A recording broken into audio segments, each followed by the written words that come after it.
Hey guys, welcome back to Flash Tutorials with Alan Becker.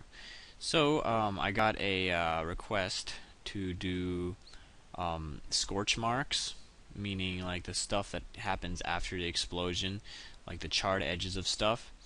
So an example would be like in my Animator vs. Animation 3, the charred edges of these cards, how to make them look destroyed and blackened, and in the beginning where the stick figure destroys the top part of the Internet Explorer, and there's char marks. I imagine that people want to learn how to do this so that they can add char marks to their explosions. This is really pretty simple, this is going to be a pretty quick tutorial. I have a feeling it might go long, who knows, I tend to do that. But let's run through this. So let's see. So you take your pencil tool, and first you want to make the char shape, and then you can add it to stuff. You just take your pencil tool and then you just make a gross looking star shape like that. Yeah, and I mean you want to make it kind of like variable lengths. You don't want to make it like a perfect star. That just looks wrong. Yeah, something like that. So a good char has multiple layers in it. So first let's take this shape and fill it with a gradient. So we want the gradient to be slightly transparent. So let's take the linear gradient and then fill it. And okay, actually I meant radial, obviously. And then we take this, move it down to black, and then we decrease the alpha of the end, or the outside, to 0. So it looks like that. And then we want to probably decrease the center to maybe like 70. So it's like that. And then we want to move the center to the center. Something like that. I think we could probably move this out like that, and maybe a little in. Okay, and then if we take away the outside edges, it looks like a char mark, or whatever. So we want to do the same thing for this one. I mean, you can do whatever you want, but turn off lock fill. If you take the eyedropper tool, pick it, turn off lock fill, and then paste it, then you should get that, and then move that to the edge. Okay, so double click the outside and shrink it. So I'm going to click Q, shrink it down, and we want to put it on top, but we want to make sure it's on a different layer. So make a new layer and then put it on top. Oops. I want to cut it from this layer and paste it in place. Control Shift V, and then put it on top. Let's see how that looks. Yeah, it's good.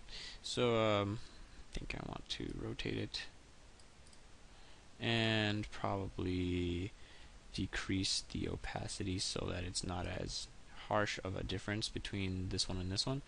I'll decrease it down to that.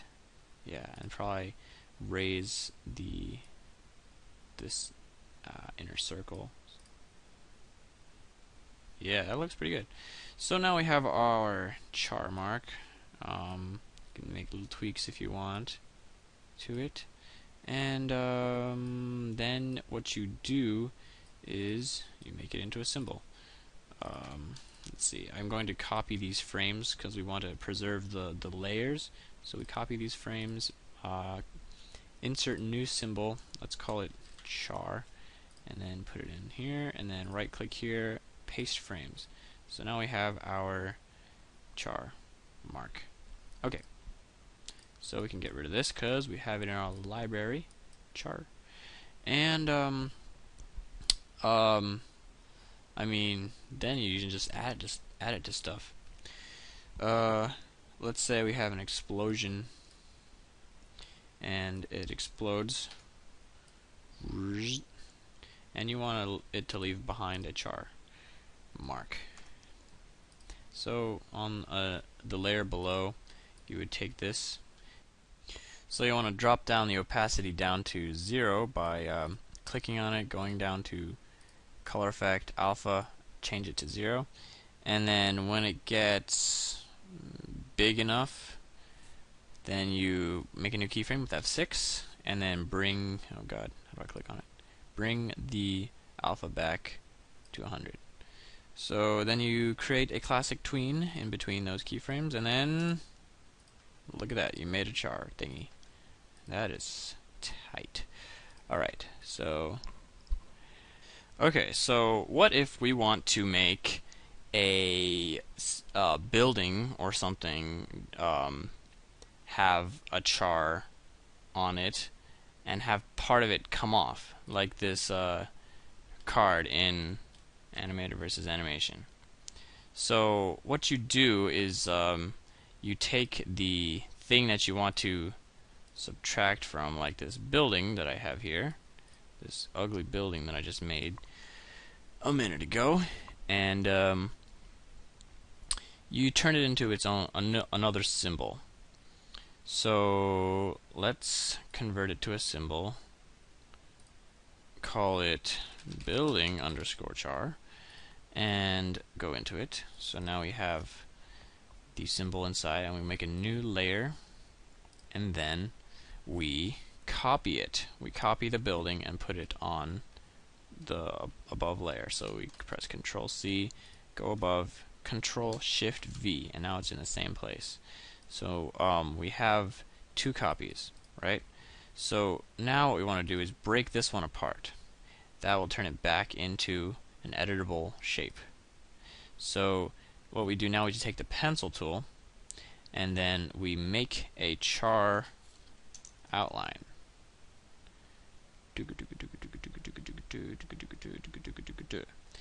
And then we make sure that everything inside of this outline is the same color. So we go to the eyedropper, click this color, and then just fill in everything here. And then we take the shape that we just created. Oh man, forgot about this and this and this and this. Okay, we take the shape that we just created, and then we turn it into a radial gradient and do the same thing we did before, which is the char thing.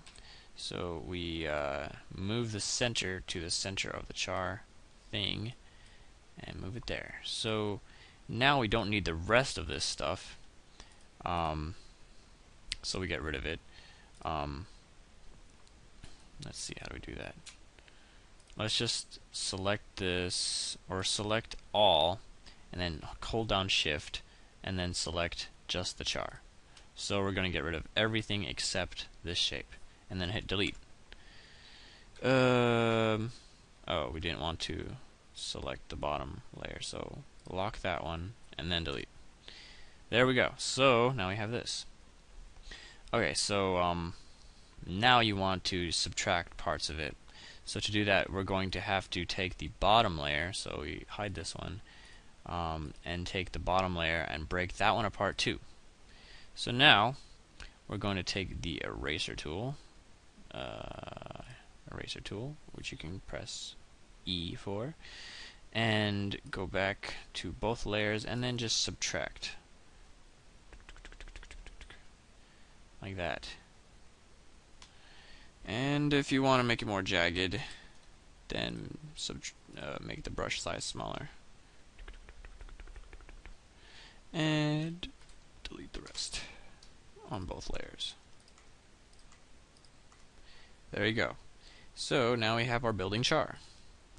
So if we have our building char and we also have our original building, then we can make it seem like it became charred instantly. So we have the building char on this keyframe, and then we go to this keyframe and put the building there, and it's going to move, so we're going to have to try to match it up.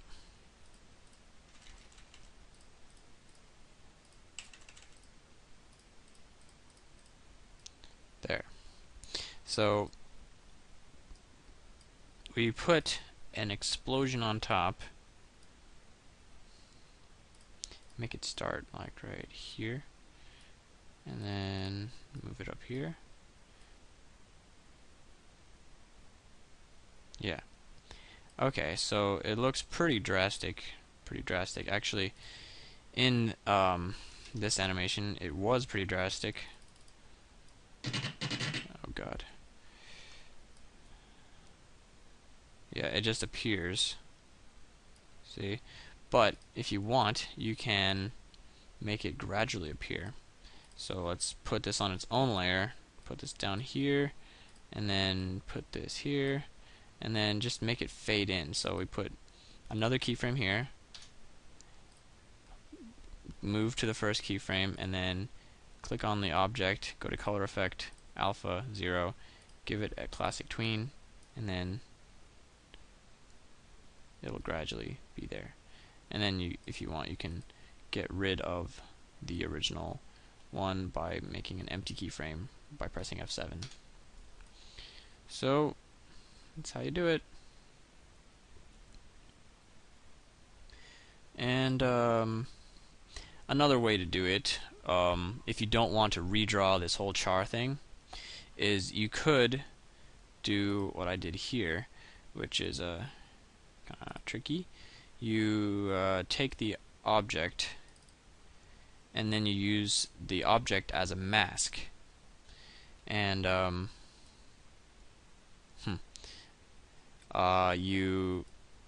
if we get rid of the lock on these masks, you see that there's a char graphic, actually two of them, and this object.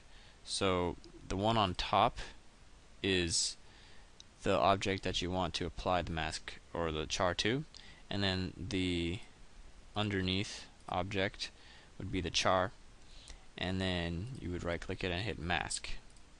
And then when you do that, what you would only see is this. So what you have to do is duplicate that shape and then put it underneath in the exact same spot. So I can do that really quick. If we have our building and we make it into a new symbol, building underscore char2, and go into it, what we do is duplicate this. And so how about we just copy frames, make a new layer, paste frames, and so make a new layer, put it underneath or in between, and then put the char graphic right here. Okay, so now we just right click the top layer, hit mask, and now we have our own char. And of course in this case you can't really subtract pieces from it. Actually you can if you just edit this one by breaking it apart and then erasing stuff.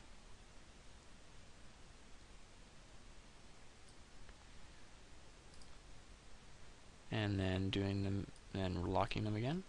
Then of course you would have to do it to the bottom layer too. So it's just about as much work, but you don't have to redraw the char yourself.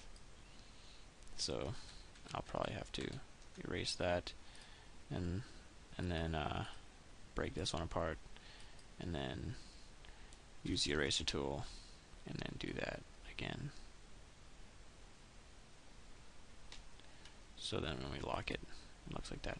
So there's more than one way to do it. That's about all I have for how to make chars and burnt edges.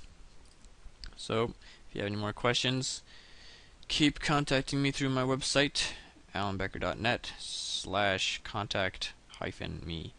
Alright, so I hope you guys have a great day, and I'll see you guys later.